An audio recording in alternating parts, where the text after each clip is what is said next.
Осы алаңда, осы тұрған алаңда көптеген митингілер болды.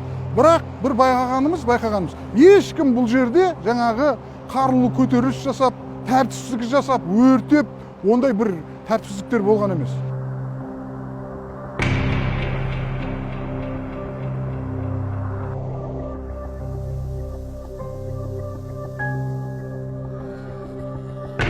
Өзім кез келген уақытта осы жерге келіп, өзімнің ойымды айтуға мен неге құқықсыз болуым керек?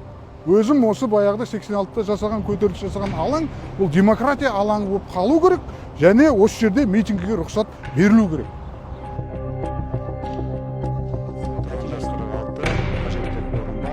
Сенат отырысын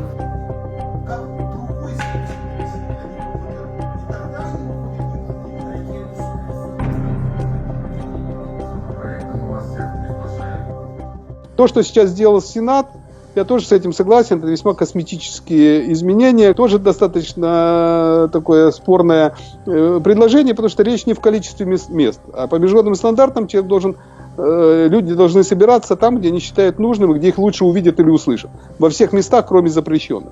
Есть еще ряд моментов, это количество оснований, по которым можно отказать в уведомлении или разрешении, обязанности организаторов и участников, ответственность.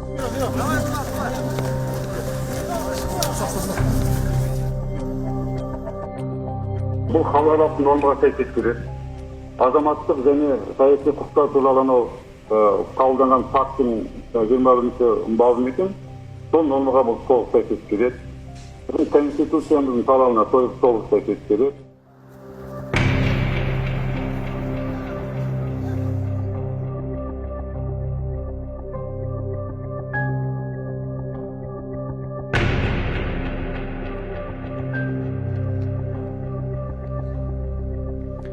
Нәтижесін экранда көрсетіңіздер.